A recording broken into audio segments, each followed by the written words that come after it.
बात करने वाले हैं स्लाइडिंग फिलामेंट थ्योरी के बारे में, या हम बोल सकते हैं मसल कंट्रैक्शन। तो मसल कंट्रैक्शन किस तरह से होता है, इनको मसल कंट्रैक्शन को एक्सप्लेन करने के लिए जो सबसे अच्छा थ्योरी है वो है स्लाइडिंग फिलामेंट थ्योरी। तो मसल कंट्रैक्शन, यहाँ पे हम बात करेंगे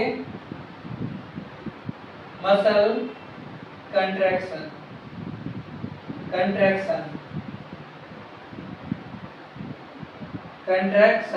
अब मसल कंट्रैक्शन में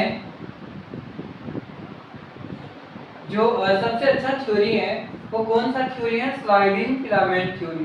तो यहाँ पे हम किससे डिस्कस करेंगे, sliding filament theory. Sliding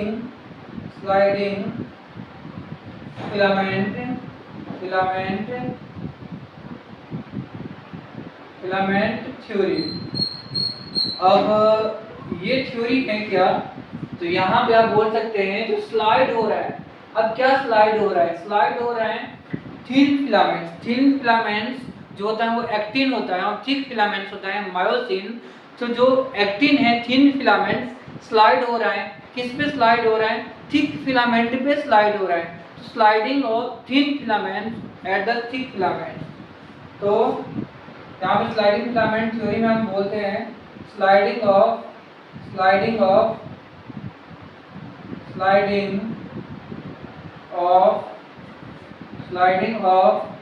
thin filament, thin जो एक्टिन है थिन फिलामेंट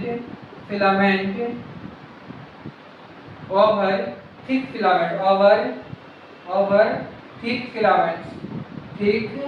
फिलामेंट्स। जो मायोसिन है ना, मायोसिन उस पे स्लाइड हो रहा है, मायोसिन पे स्लाइड हो रहा है एक्टिन। अब ये एक्टिन मायोसिन प्रोटीन है, इसके बारे में आप स्ट्रक्चर पढ़ेंगे। हम यहाँ पे स्लाइडिंग फिलामेंट थ्योरी पढ़ रहे हैं, थोड़ा सा बता देता हूँ। जो मायोसिन होता है ना वो पॉलीमेरिक प्रोटीन होता है, इसमें छोटे छोटे मोनोमर से बना हुआ है। इसका जो मोनोमर है मायोसिन का वो है मेरोमायोसिन, और मेरोमायोसिन से मायोसिन बनता है। वैसे ही यदि बात करेंगे हम एक्टिन के बारे में, तो एक्टिन में 2F एक्टिन होता है, 2F एक्टिन होता है, और 2F एक्टिन इस तरह से बाइंड होता है दूसरे पे। और यहाँ पे एक्टिन पे आपको दो और भी प्रोटीन मिलेंगे, एक तो होता है ट्रोपोमायोसिन, और ट्रोपोमायोसिन के ऊपर में आपको छोटे छोटे प्रोटीन मिलेंगे जिसको बोलते हैं ट्रोपोनिन। ट्रोपोनिन के 3 छोटे छोटे सब यूनिट्स होते हैं, ट्रोपोनिन C, ट्रोपोनिन T और ट्रोपोनिन I। तो 3 सब यूनिट्स होता है। हम देखने वाले हैं स्लाइडिंग फिलामेंट थ्योरी में। सबसे पहले स्लाइडिंग फिलामेंट थ्योरी में ये स्लाइड किस तरह से करता है इसके बारे में देखेंगे। तो सबसे पहले होगा क्या, तो सेंट्रल नर्वस सिस्टम से सिग्नल जाएगा कहाँ पे, मसल के पास। तो जो हमारा सेंट्रल नर्वस सिस्टम है, अब सेंट्रल नर्वस सिस्टम ने अपने सिग्नल को भेजा, कहाँ पे भेजा, इसको बोलते हैं सेंट्रल नर्वस सिस्टम, जिससे ब्रेन और स्पाइनल कोड आता है, ठीक है। तो ये अपने सिग्नल को भेजा, कहाँ पे भेजा, ये भेजा स्केलेटल मसल में, किसमें, स्केलेटल मसल के पास, या कोई सा भी मसल के पास, तो या स्मूथ मसल के पास, कोई सा भी मसल के पास इन्होंने अपना सिग्नल भेजा। आप बोल सकते हैं यहाँ पे ये मसल के पास अपने सिग्नल को भेजा, किसके पास, मसल के पास, और मसल में कंट्रैक्शन हुई। तो यहाँ पे सेंट्रल नर्वस सिस्टम इसको क्या कर रहा है, इसको सेंट्रल नर्वस सिस्टम कंट्रोल कर रहा है। तो सबसे पहले सेंट्रल नर्वस सिस्टम से जो सिग्नल जाता है तो कौन लेके जाता है, तो वो मोटर जो न्यूरॉन होता है ना, वो मोटर न्यूरॉन सिग्नल को लेके जाता है और मसल के पास आता है। मसल के अंदर बहुत सारा सेल होता है जिसको बोलते हैं हम मायोफाइब्रिल या मसल सेल। मसल के सेल के पास कौन जा रहा है, मोटर यूनिट जा रहा है, मोटर नर्व जा रहा है, और वहाँ पे वो कंट्रैक्शन करवा रहा है। तो सबसे पहले बात करेंगे हम, तो सेंट्रल नर्वस सिस्टम है वहाँ से मोटर एंड प्लेट पे जाता है। मोटर एंड प्लेट क्या होता है हम आपको बता रहे हैं, देखिए न्यूरोमस्कुलर जंक्शन, यहाँ पे बात करेंगे न्यूरो मस्कुलर जंक्शन क्या होता है, या motor end plate, muscular junction,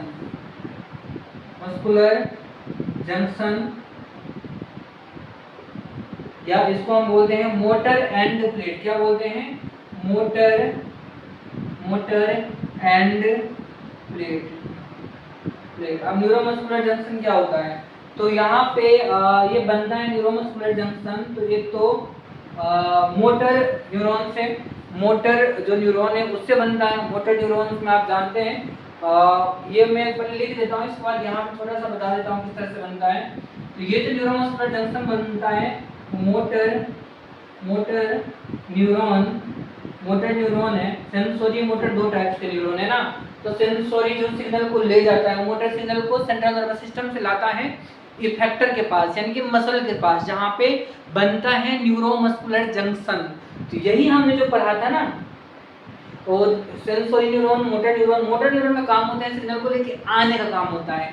तो यहाँ पे मोटर न्यूरॉन है, साथ साथ यहाँ पे है प्लाज्मा मेम्ब्रेन। किसका प्लाज्मा मेम्ब्रेन, ये जो मसल सेल है ना, इसका प्लाज्मा मेम्ब्रेन, इसको बोलते हैं हम सार्कोलेमा।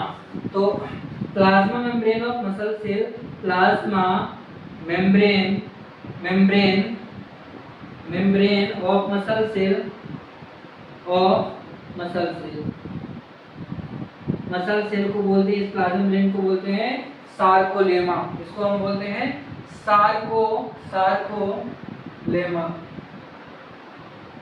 सार्कोलेमा, ठीक है ना। मसल सेल का प्लाज्मा मेम्ब्रेन है।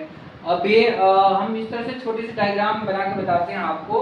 देखिए, जैसे कि ये न्यूरॉन सेल है, ये इसका एक्सॉन होता है ना। एक्सॉन लास्ट में जाकर क्या बनाता है, इस तरह से बनाता है साइनेप्टिक नोब। क्या बना रहा है, साइनेप्टिक नोब बना रहा है। आपको याद है ना, इसमें साइनेप्टिक बहुत सारे वेसिकल्स होता है, इसमें न्यूरोट्रांसमीटर फिल होता है, इसको बोलते हैं हम एसिटाइल कोलाइन। तो एसिटाइल कोलाइन यहाँ पे फिल है, ठीक है।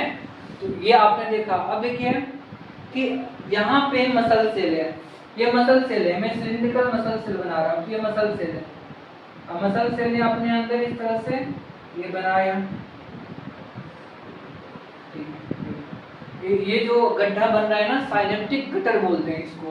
तो ये गड्ढा बन रहा है, और यहाँ पे आप देख रहे हैं ना कि इस तरह से यहाँ पे जो प्लाज्मा मेम्ब्रेन है ना, इस दोनों का कनेक्शन है एक दूसरे के साथ, ये दोनों कनेक्ट है एक दूसरे के साथ। यहाँ पे जो कनेक्शन बन रहा है ना इस रीजन में, इसी को हमने नाम दिया न्यूरोमस्कुलर जंक्शन। Muscular junction. तो होता क्या है, सिग्नल आया, ये मान के चलिए नर्व सेल है, इसका एक्सॉन है, एक्सॉन पे स्वान सेल होंगे, जो भी होंगे, ये इसका एक्सॉन है, इसका एक्सॉन टर्मिनल है।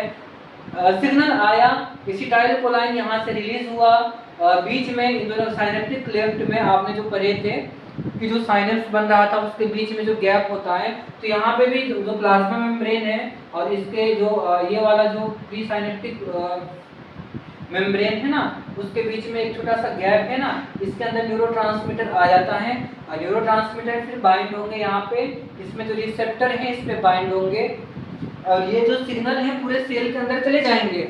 और जब सेल के अंदर सिग्नल जाएंगे ना, तो सेल के अंदर यहाँ पे जो मसल सेल है ना, उसके अंदर होता है एंडोप्लाज्मिक रेटिक्यूलम, जिसको बोलते हैं हम सार्कोप्लाज्मिक रेटिक्यूलम। क्या बोलते हैं यहाँ पे, अब देखिए यहाँ पे क्या है, यहाँ पे सार्कोप्लाज्मिक रेटिक्यूलम दो फॉर्म में होता है, एक टी ट्यूब्यूल्स और एक एल ट्यूब्यूल्स, दो फॉर्म में होता है। यानी कि यहाँ पे आप बोल सकते हैं कि ये सार्कोप्लाज्मिक रेटिक्यूलम जहाँ पे यहाँ पे इस तरह से सार्कोप्लाज्मिक रेटिक्यूलम है, ठीक है ना। टी ट्यूब्यूल्स बना रहा है, इस तरह से आप देख रहे हैं कि यहाँ पे इस तरह से और भी एल ट्यूब्यूल्स बना रहे हैं, इस तरह से एल ट्यूब्यूल्स बना रहा है, ठीक है ना। तो यहाँ पे जो सिग्नल आया, ये जो न्यूरोट्रांसमीटर आया, तो यहाँ पे रिसेप्टर होता है, यहाँ पे क्या होता है, प्लाज्मा मेम्ब्रेन पे रिसेप्टर, तो यहाँ पे न्यूरोट्रांसमीटर इस रिसेप्टर पे बाइंड होंगे, तो इस रिसेप्टर पे बाइंड होगा तो ये सिग्नल आगे आके इस जो एंडोप्लाज्मिक रेटिकुलम के पास चला जाएगा। सेल के अंदर में एंडोप्लाज्मिक रेटिकुलम बैठा हुआ है, जिसको बोलते हैं हम सार्कोप्लाज्मिक रेटिकुलम, इसको बोलते हैं प्लाज्मिक रेटिकुलम। अब सार्कोप्लाज्मिक रेटिकुलम का दो टाइप के इसमें आपको ट्यूब लाइक स्ट्रक्चर दिखाई पड़ेंगे, एक तो टी ट्यूब्यूल्स और एक एल ट्यूब्यूल्स। तो सार्कोप्लाज्मिक रेटिकुलम दो टाइप का होता है, सार्कोप्लाज्मिक रेटिकुलम होता है ना, रेटिकुलम, इसमें दो टाइप का ट्यूब्यूल्स होता है, एक टी ट्यूब्यूल्स और दूसरा होता है एल ट्यूब्यूल्स। दूसरा कौन होता है एल ट्यूब्यूल्स। ठीक है, ये दो टाइप के ट्यूब्यूल्स हैं यहाँ पे, एक तो टी ट्यूब्यूल्स हैं और दूसरा कौन सा ट्यूब्यूल्स है यहाँ पे, दूसरा है यहाँ पे एल ट्यूब्यूल्स। अब देखिए सिग्नल आया सेल के अंदर, यहाँ पे बहुत सारा कैल्शियम होता है, टी ट्यूब्यूल्स एल ट्यूब्यूल्स के अंदर यहाँ पे कैल्शियम है। अभी कैल्शियम बाहर निकल जाएंगे। अब सिंपल सा बात है कि सबसे पहले एसिटाइल को सिग्नल आया प्री साइनेप्टिक, जो ये मोटर न्यूरॉन है, ये कौन सा न्यूरॉन है, मोटर न्यूरॉन है, मोटर न्यूरॉन है। अब मोटर न्यूरॉन को आपने मोटर न्यूरॉन सेंसोरी न्यूरॉन पढ़ा था, न्यूरॉन है। अब यहाँ पे ये जो पोस्ट साइनेप्टिक मेम्ब्रेन है या प्लाज्मा मेम्ब्रेन, ये कौन सा सेल है, मसल सेल है, सिलिंड्रिकल शेप है, जो सिलिंड्रिकल शेप मसल सेल है, इसका plasma membrane pre synaptic membrane बना रहा है यहाँ पे न्यूरोमस्कुलर जंक्शन। अब मैंने क्या बोला कि यहाँ पे सिग्नल आया, यहाँ से एसिटाइल कोलाइन बाहर निकला, एसिटाइल कोलाइन रिसेप्टर पे अटैच हुआ। अब रिसेप्टर पे जब अटैच होता है ना तो इसके ऊपर में एक पंप होता है। अब प्लाज्मा मेम्ब्रेन पे एक सोडियम चैनल होता है। अब सोडियम चैनल से क्या करेंगे, सोडियम बहुत सारे इंटर करेंगे। अब यहाँ पे सोडियम इंटर करेंगे, सोडियम प्लस इंटर करेंगे, और सोडियम जब इंटर करता है ना तो ये सिग्नल पूरे सेल के अंदर चला जाता है। सोडियम जब इंटर करता है यानी कि आप बोल सकते हैं डीपोलराइजेशन हो रहा है, मेम्ब्रेन क्या हो रहा है, डीपोलराइज हो रहा है। किसका, मसल का।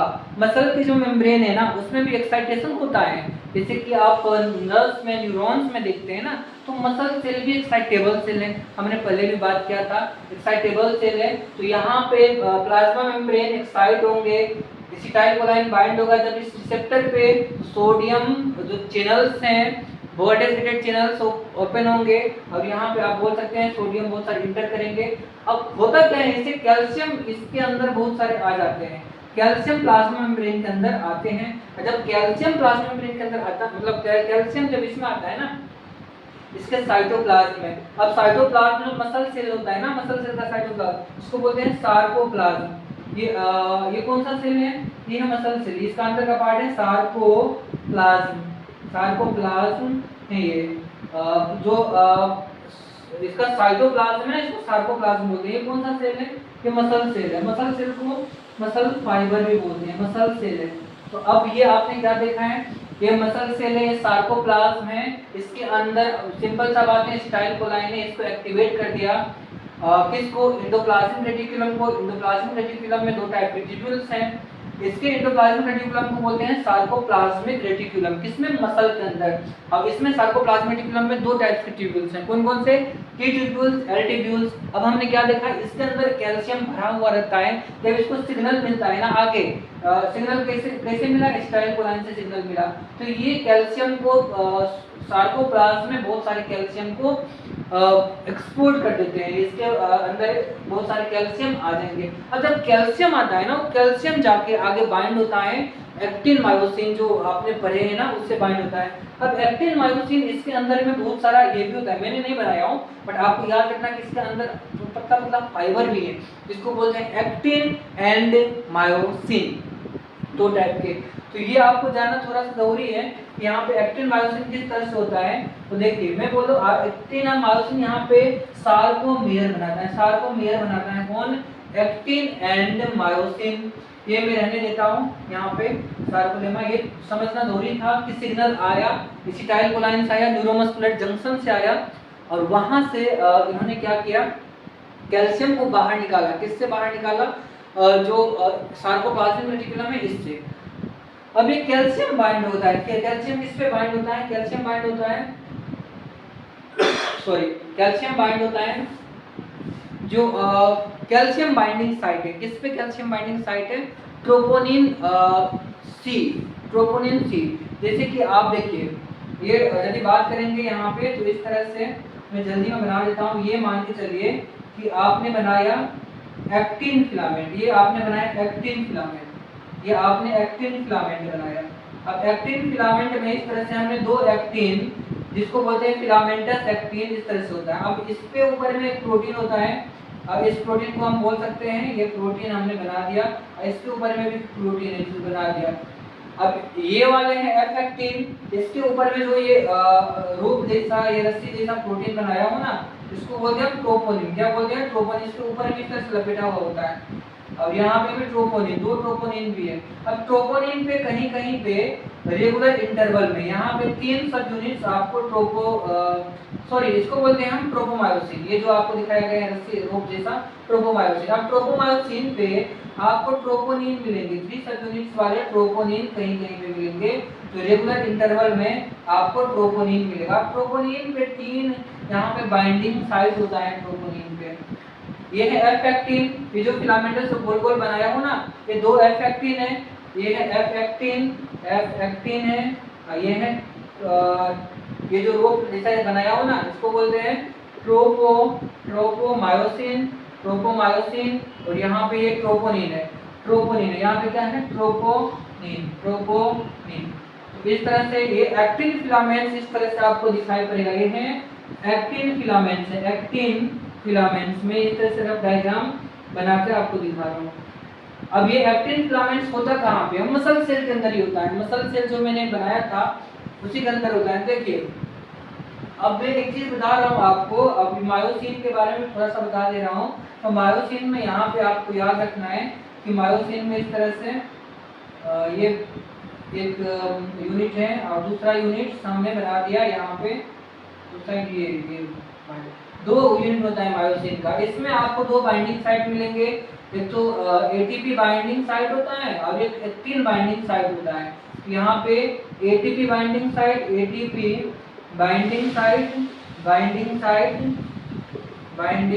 और दूसरा होता है यहाँ पे क्योंकि एक्टिन को तो बाइंड होना है यहाँ पे ना, तो एक्टिन बाइंडिंग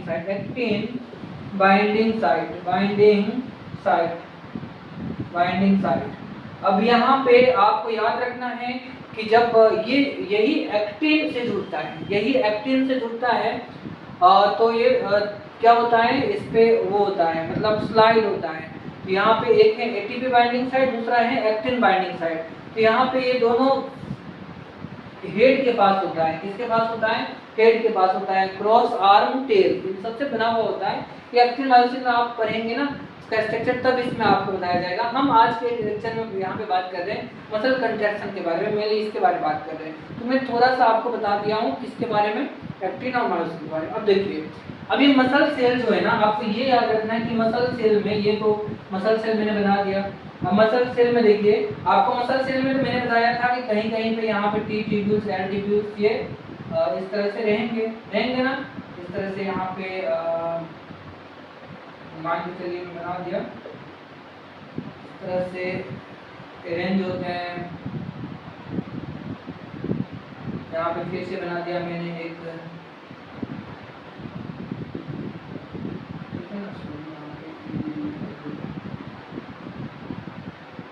यहाँ पे बना दिया। तो इस तरह से आपको क्या दिख रहा है कि ये बहुत सारा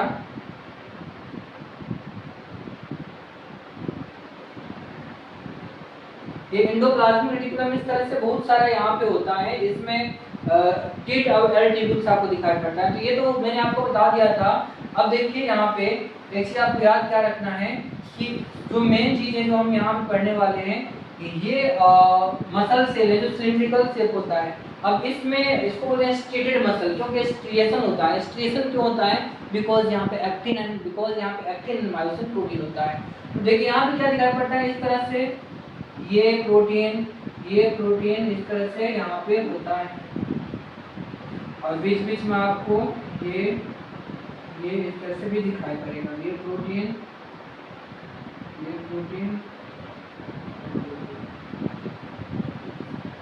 तो इसमें एक्टिन एंड मायोसिन आपको प्रोटीन, 2 प्रोटीन दिखाई पड़ेंगे। फिर से मैं बना दे रहा हूँ, देखिए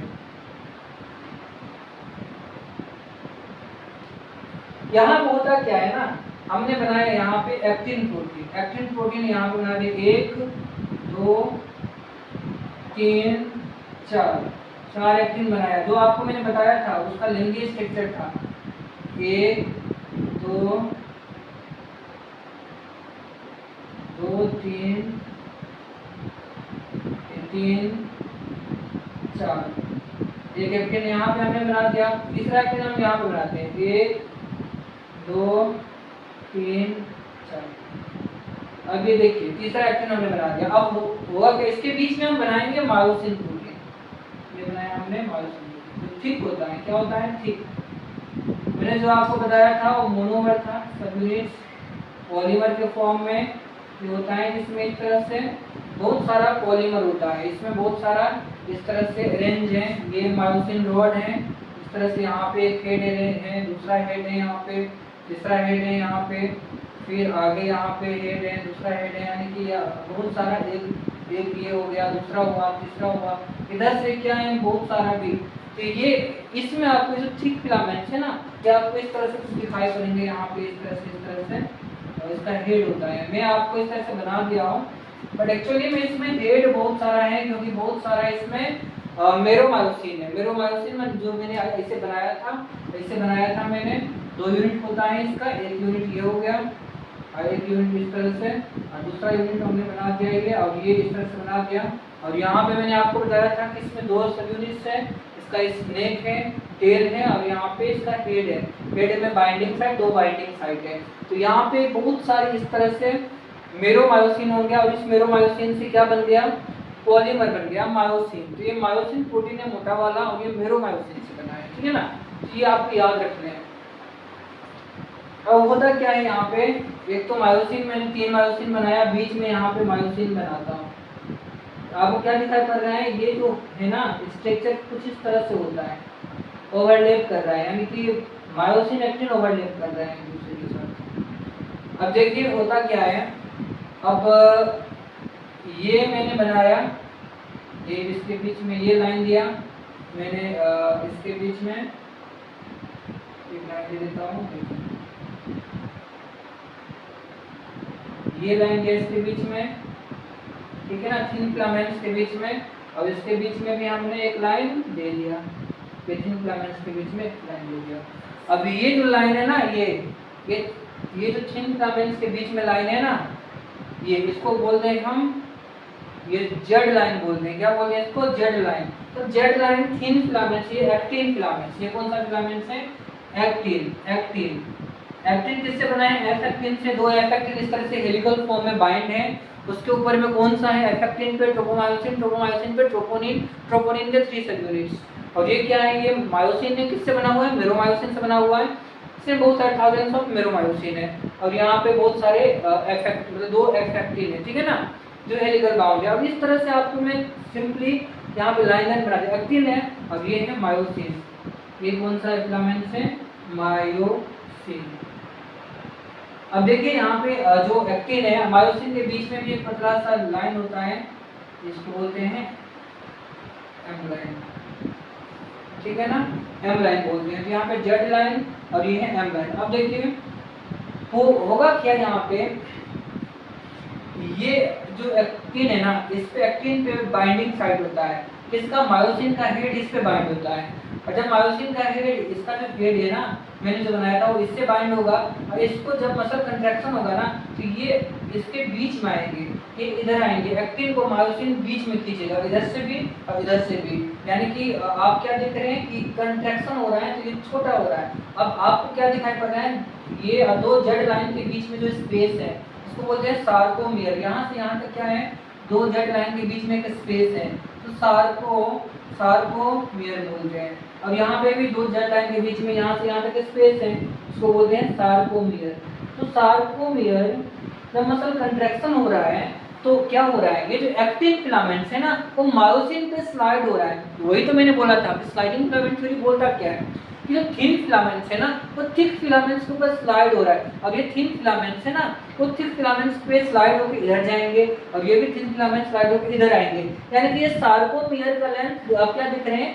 कम हो रहा है। अब इसमें कुछ चीजें मैं आपको बता रहा हूँ। देखिए यहाँ पे इस रीजन में ओनली एक्टिन, इसमें एक्टिन फिलामेंट्स दिखाई पड़ रहा है, इस रीजन में आपको यहाँ पे बीच में, ठीक है ना। अब देखिए यहाँ पे आपको एक्टिन मायोसिन इस रीजन में दोनों दिखाई पड़ रहा है, ठीक है ना, और बीच में यहाँ पे एक्टिन दिखाई पड़ रहा है। तो जहाँ पे खाली एक्टिन दिखाई पड़ रहा है ना, उसको बोलते हैं हम लाइट बैंड। और जहाँ पे एक्टिन मायोसिन दोनों दिखाई पड़ रहा है, उसको बोलते हैं हम डार्क बैंड। तो इसमें light band, dark band, light band, dark band बनता है मसल सेल में। कौन से मसल सेल में? स्केलेटल मसल सेल में। इसलिए इसको बोलते हैं स्ट्रिएशन अपीयरेंस, स्ट्रिएटेड मसल बोलते हैं, स्ट्रिप जैसा दिखाई पड़ता है।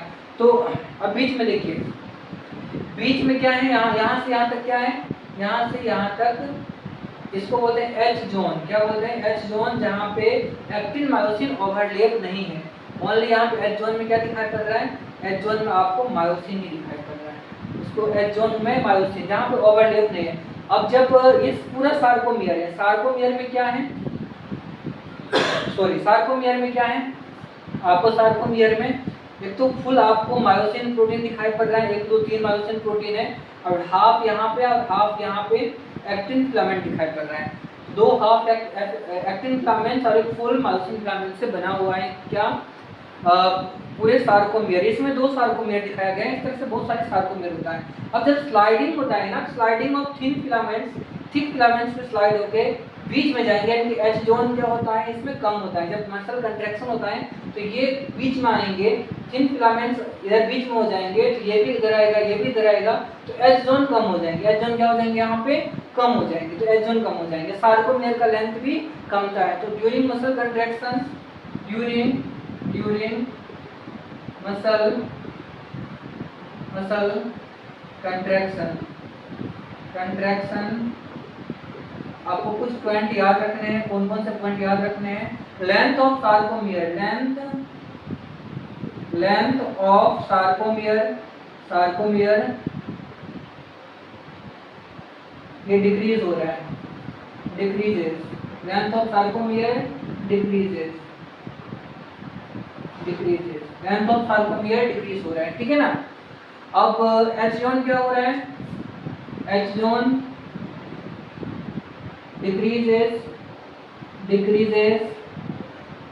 length of H zone decreases और disappear। जब मसल का कंट्रैक्शन बहुत ज्यादा होता है तो एच जोन छोटा हो जाता है और सार्कोमियर का लेंथ तो कम हो ही रहा है, क्योंकि जेड लाइन जो है ना वो पास में आ रहे हैं। तो जेड लाइन भी पास में आ रही है। जेड लाइन है, अभी एम लाइन है, ये है जेड लाइन। तो जेड लाइन के बीच के पार्ट को सार्कोमियर बोलते हैं, 2 जेड लाइन के बीच वाले पार्ट को, और ये एम लाइन है। तो जेड लाइन पास आ रहे हैं, सार्कोमियर का लेंथ भी कम हो रहा है, और डिसअपेयर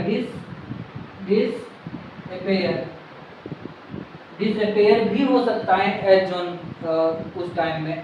अब देखते हैं हम यहाँ पे कि इस रीजन को बोलते हैं, यहाँ पे मायोसिन एक्टिन दोनों है, इस रीजन को बोलते हैं हम एनाइसोट्रोपिक बैंड, ए बैंड, और यहाँ पे बोलते हैं आई बैंड। आइसोट्रोपिक बैंड में आपको एक्टिन दिखाई पड़ता है, एनाइसोट्रोपिक बैंड में मायोसिन दिखाई पड़ता है। तो यहाँ पे आप एक्टिन मायोसिन दोनों दिखाई पड़ता है।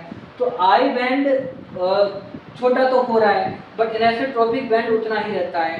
तो don't, anisotropic band A band changes नहीं होता है मसल जब कंट्रैक्शन होता है, क्योंकि देखिए ना यहाँ पे यदि ये एक्टिन फिलामेंट्स इधर भी आ जाएंगे तो ये जो ए बैंड है ये इतना ही रहेगा, क्योंकि जिस रीजन में मायोसिन है और एक्टिन भी है, दोनों ओवरलैप है, इस रीजन को बोलते हैं हम ए बैंड, आइसोट्रोपिक बैंड। और यहाँ पे जहाँ पे ए है, एक्टिन फिलामेंट्स है, उसको बोलते हैं हम आइसोट्रोपिक बैंड बोलते हैं।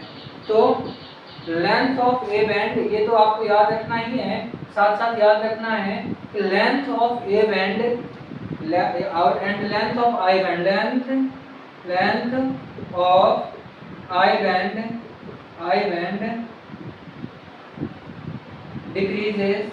decreases, length of A band,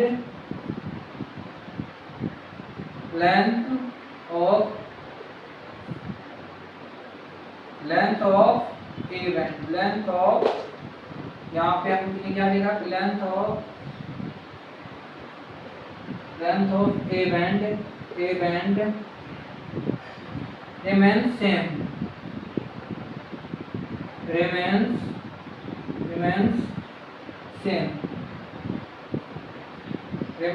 same। Length of A band यहाँ पे फर्क नहीं पड़ेगा, क्योंकि ए बैंड जहाँ पे मायोसिन है, एक्टिन फिलामेंट्स इधर भी आएंगे तो एच जोन छोटा होगा, ए बैंड थोड़ा छोटा होता है, यहाँ पे नहीं होता है, आई बैंड छोटा होता है जब मसल कंट्रैक्शन होता है। अब हम आपको बता रहे हैं कि स्लाइडिंग किस तरह से होता है, sliding of thin filaments over thick filaments actually में किस तरह से होता है, ये थोड़ा सा आप देख लीजिए। इसको हम बना रहे हैं, इसको हम एकदम डायग्राम से बना रहे हैं, और ये थोड़ी सी इसको इलाज करके बता रहे हैं एक्चुअली में हो क्या रहा है।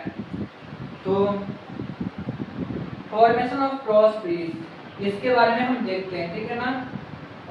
इसके बारे में साइंटिफिक फिलामेंट्स देखिए। अब आगे देख लेते हैं हम, यहाँ तक तो मैंने बता दिया। Formation of cross bridge, cross bridge का फॉर्मेशन किस तरह से होता है इसके बारे में थोड़ा सा देखिए। Formation of cross bridge, formation of cross bridge, cross bridge आपको थोड़ा सा याद रखना है कि ये जो शुरुआत में क्या है, ये मैंने बनाया कि इस तरह से यहाँ पे बना दिया हमने एक्टिन फिलामेंट्स, ठीक है, एक्टिन फिलामेंट्स। अब यहाँ पे हमने एक्टिन फिलामेंट्स बना दिए, ठीक है। अब क्या है ना, ये मैंने बना दिया मायोसिन प्रोटीन। अब यहाँ पे एक हमने मायोसिन लिया, एक ही हम यहाँ पे हमने मायोसिन लिया, एक मायोसिन का हमने इसको घेर लिया, ठीक है ना, घेर लिया। अब यहाँ पे हमने क्या देखा कि ये जो एक्टिन बाइंडिंग साइट है ये एटीपी बाइंडिंग साइट है, ठीक है ना। अभी बाइंड नहीं है, ये मायोसिन का हेड है, रिटेल है, अभी बाइंड नहीं है। अभी ये एक्टिन फिलामेंट से इससे बाइंड होंगे, ठीक है ना। अभी इस रीजन में क्या है, हाइड्रोलाइसिस हो रहा है एटीपी का, ये एटीपी बाइंडिंग साइट है ना। तो यहाँ पे एटीपी जो है ना वो दो पार्ट में डिवाइड हो जाएंगे, एटीपी प्लस आईपी। यहाँ पे हाइड्रोलाइसिस फॉर एटीपी का, एटीपी जो है ना वो किस में डिवाइड होंगे, ATP ADP plus inorganic phosphate में डिवाइड होंगे। अब ये जो है ना ये रीजन, ये कौन सा रीजन है, ये यहाँ पे जो चीज हो रहा है ना, ये क्या हो रहा है, यहाँ पे जो चीज हो रहा है वो हो रहा है hydrolysis of ATP, hydrolysis of ATP. अब हाइड्रोलाइसिस ऑफ एटीपी हो रहा है तो एनर्जी से क्रॉस ब्रिज बनेगा। सेकेंड स्टेप इसका क्या होगा, क्रॉस ब्रिज बनेगा, ठीक है ना। यहाँ पे क्या बनेगा, क्रॉस ब्रिज बनेगा। इसको मैं यहाँ पे इधर से बता देता हूँ, थोड़ा स्पेस चाहिए इसको बनाने के लिए। तो हम क्या करें, formation of cross bridge, formation of cross bridge,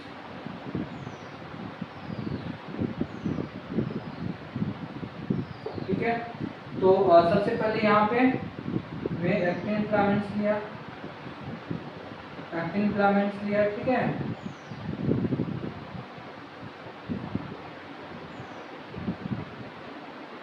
ठीक है,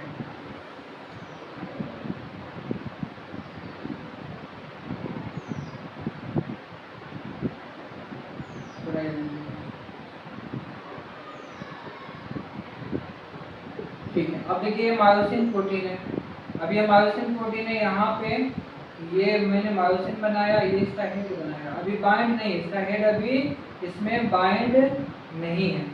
हमने ये बनाया मायोसिन,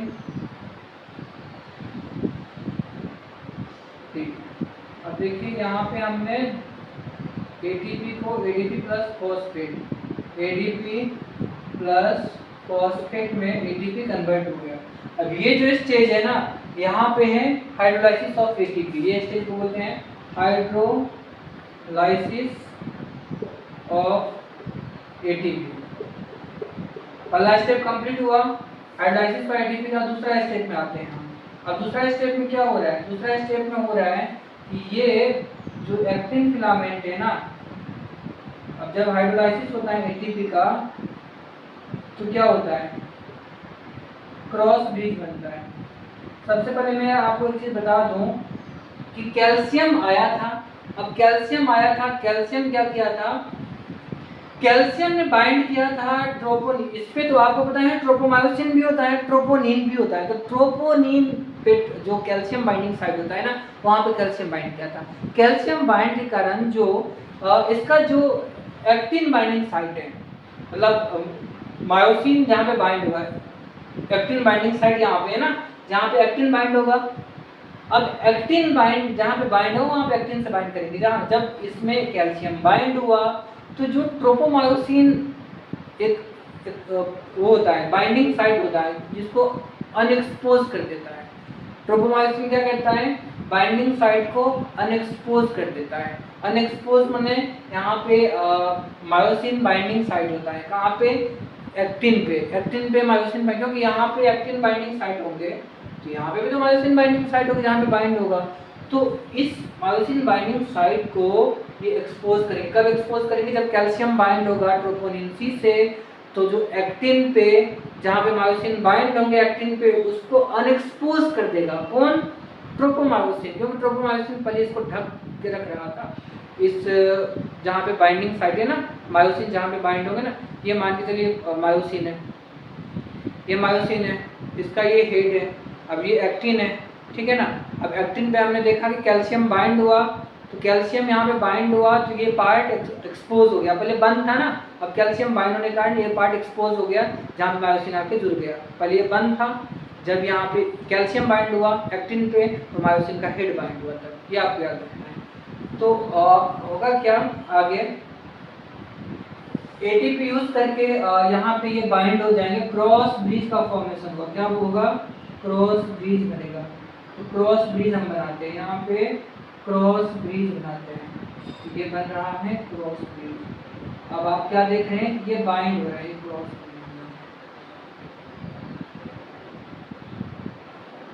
ठीक है ना,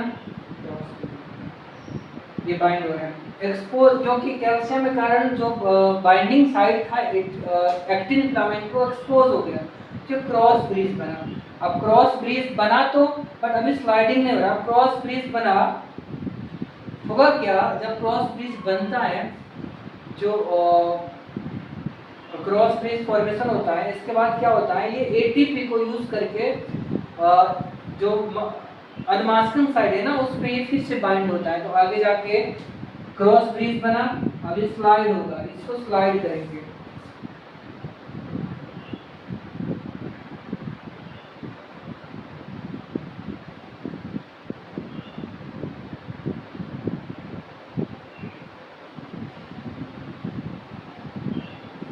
ठीक है ना, अब ये इस तरह से स्लाइडिंग, ये बना रहा,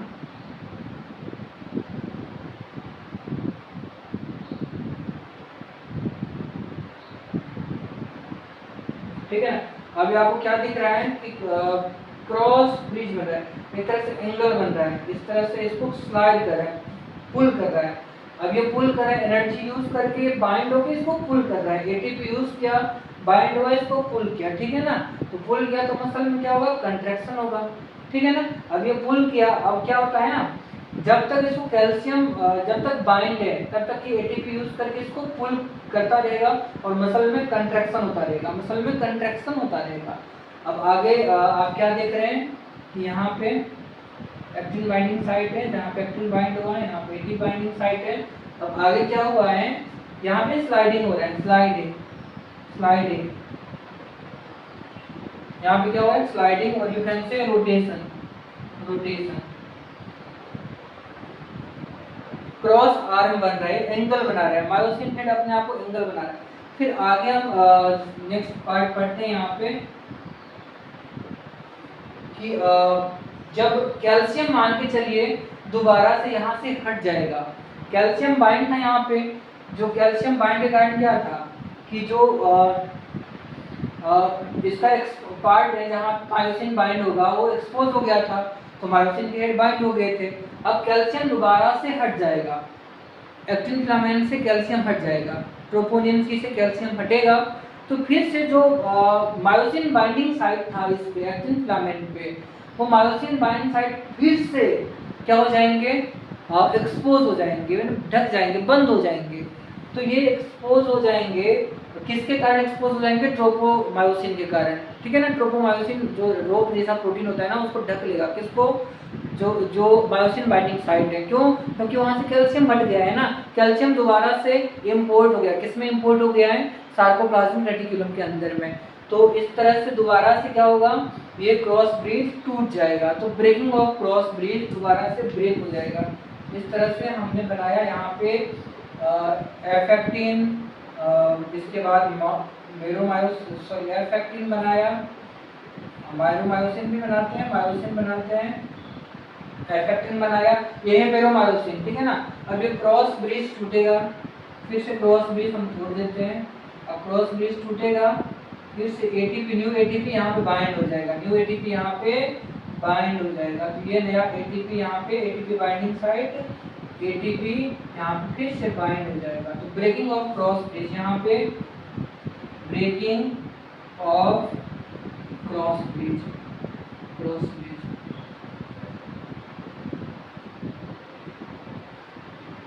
ठीक है ना। फिर से दोबारा इस तरह से स्टेज में चले जाएंगे। तो यहाँ पे आपने देखा 4 स्टेज है। तो शुरुआत में क्या हुआ, कैल्शियम आया, यहाँ पे आपको पता है कि ट्रोपोमायोसिन है, ये तो एफ एक्टिन है, इस पे ट्रोपोमायोसिन है, कैल्शियम बाइंड हुआ, कैल्शियम बाइंड के कारण क्या हुआ, जो मायोसिन बाइंडिंग साइट था वो अनएक्सपोज हुआ, मायोसिन के हेड अटैच हुए इस पे, एटीपी का हाइड्रोलाइसिस हुआ, तो इसके बाद क्रॉस ब्रिज बना, क्रॉस ब्रिज मतलब इस तरह से क्रॉस ब्रिज बना, इसको स्लाइड किया, पुल किया, तो ये जो एक्टिन फिलामेंट्स है ना इसको पुल कर रहा है सेंटर की तरफ, ये मायोसिन है ना, अब ये मायोसिन इसको पुल करेंगे, सेंटर की तरफ पुल करेंगे, जैसे मैंने आपको बताया था। तो ये जो पुल हो रहा है ना, कहाँ पुल हो रहा है, सेंटर की तरफ पुल हो रहा है, तो यहाँ पे जो सार्कोमेर का लेंथ है ना वो कम हो रहा है। तो इस तरह से हमने क्या देखा कि दोबारा से जब कैल्शियम हट जाएंगे ना यहाँ से ट्रोपोनिन सी से, तो कैल्शियम हटने के बाद क्या होगा, दोबारा से यहाँ पे क्रॉस ब्रिज जो बना था ना वो टूट जाएंगे, ब्रेकिंग ऑफ क्रॉस ब्रिज, और यहाँ पे एटीपी फिर से बाइंड हो जाएंगे, न्यू एटीपी, दोबारा से फिर मसल में जब कैल्शियम फिर से मिलेगा तब मसल में कंट्रैक्शन होगा। तो ये जो मसल का कंट्रैक्शन इस तरह से चलता रहता है, आज हमने इसके बारे में देखा है। ओके।